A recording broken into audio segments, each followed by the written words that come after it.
പക്ഷെ മിസ്സിനോട് എങ്ങനെ ഒന്ന് പറയുന്നേ? അമ്മ കേൾക്കാതെ വേണം പറയാൻ. മിസ്സേ, ഞാൻ ഇതുമോളാണേ.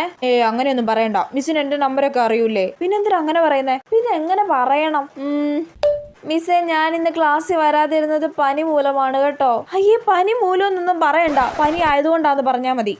മിസ്സേ, അങ്ങനല്ല മിസ്സേ, ഞാൻ ഇന്ന് വരാതിരുന്നത് പനി ആയോണ്ടാട്ടോ. അയ്യേ, ആയോണ്ടാട്ടോ എന്നൊന്നും പറയണ്ട.